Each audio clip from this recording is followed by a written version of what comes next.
धर्मेंद्र प्रधान राजीनामा द्या ही मागणी गेल्या महिन्याभरापासून आंदोलकांनी लावून धरली होती आणि अखेर धर्मेंद्र प्रधान यांनी राजीनामा दिलाय।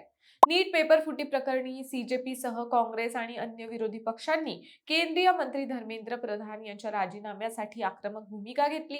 सीजेपीच्या प्रवक्त्यांनी सरकारसोबत झालेल्या 2 बैठकांमध्ये राजीनाम्याचा विषय लावून धरला, पण सरकार याबद्दल फारसं अनुकूल नव्हतं। कालपर्यंत शिक्षण मंत्र्यांचा राजीनामा नाहीच असंच काहीसं चित्र होतं, पण अखेर प्रधान यांनी राजीनामा दिला। आता राजीनामा तर झाला, आंदोलकांनी विजयोत्सव साजरा केला, पण राजकीय विश्लेषकांच्या मते धर्मेंद्र प्रधान यांचा हा राजीनामा भाजप सरकारसाठी धोक्याची घंटा आहे।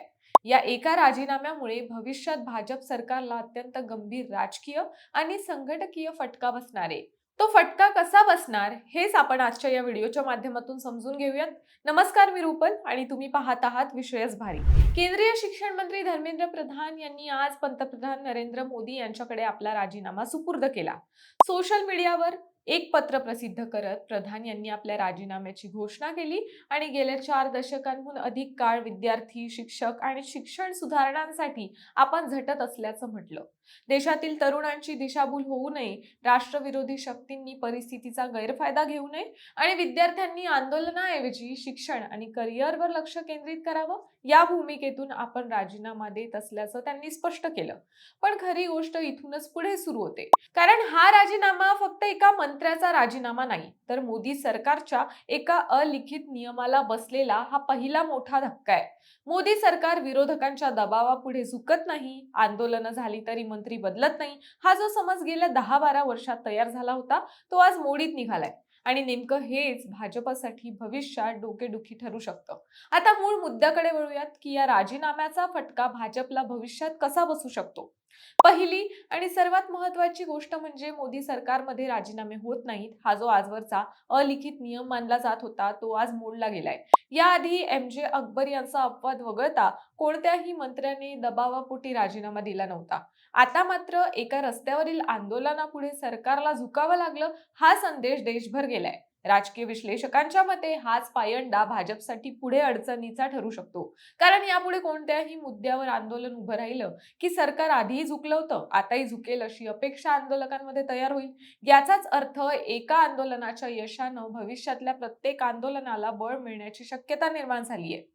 दुसरी गोष्ट म्हणजे राजीनाम्याचा राजकीय अर्थ नेहमीच सरकारकडून चूक झाली असा घेतला जातो आणि नेमकं हेच विरोधकांच्या हातात मोठं हत्यार देणारं ठरू शकतं।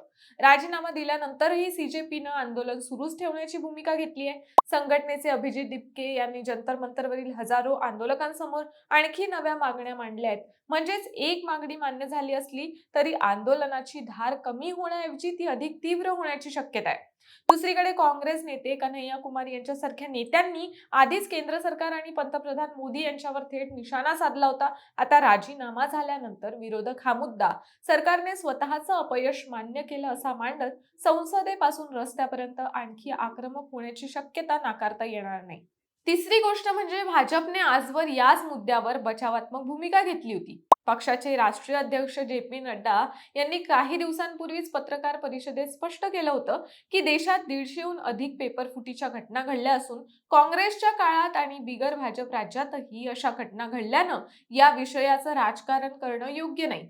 राजीनामा असा दिला जात नाही, संसदेत चर्चा व्हावी अशी भूमिका नड्डा यांनी घेतली होती। पण अवघ्या काही दिवसातच पक्षाला याच भूमिकेच्या अगदी विरुद्ध निर्णय घ्यावा लागला। त्यामुळे पक्षाची भूमिका आणि प्रत्यक्ष कृती याच्यातील विसंगती समोर येत आहे। चौथी गोष्ट म्हणजे धर्मेंद्र प्रधान हे भाजपसाठी केवळ एक मंत्री नव्हते। पंतप्रधान मोदींच्या पहिल्या कार्यकाळापासून सलग कॅबिनेटमध्ये असलेले, पेट्रोलियम मंत्रालयात उज्ज्वला योजनेच्या यशामुळे डिलिव्हरी लीडर अशी प्रतिमा तयार झालेले आणि नवीन राष्ट्रीय शिक्षण धोरणाची अंमलबजावणी स्वतः देखरेखीखाली करणारे अनुभवी आणि पक्षाशी एकनिष्ठ असलेले मंत्री होते। अशा विश्वासू नेत्याला पायउतार व्हावं लागणं हे पक्षाच्या संघटनात्मक रचनेसाठीही मोठं नुकसान मानलं जाते।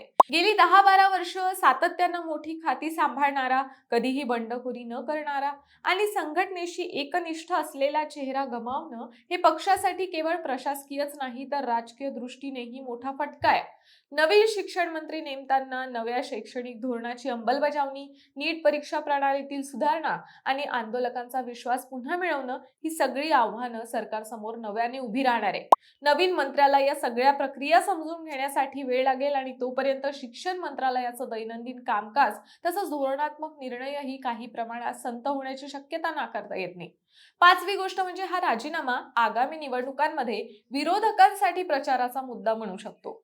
नीट परीक्षेला बसलेल्या सुमारे 24 लाख विद्यार्थ्यांचं भवितव्य या वादात अडकलं होतं आणि हा वर्ग मोठ्या प्रमाणात तरुण मतदारांचा आहे.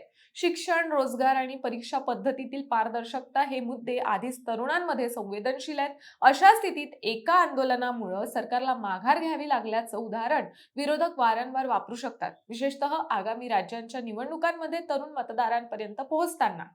सहावी गोष्ट म्हणजे सीजेपी सारख्या नव्याने उभे राहिलेल्या विद्यार्थी संघटनेला या यशामुळे मोठी विश्वासार्हता मिळाली आहे. एका आंदोलनानं केंद्रीय मंत्र्यांचा राजीनामा घडवून आणला, हा संदेश देशभरातील इतर विद्यार्थी आणि सामाजिक संघटनांपर्यंत पोहोचलाय.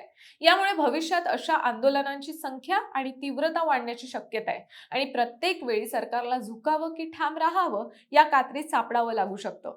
सातवी गोष्ट म्हणजे पक्षांतर्गत राजकारणाच्या दृष्टीनेही या राजीनाम्याचे परिणाम होऊ शकतात.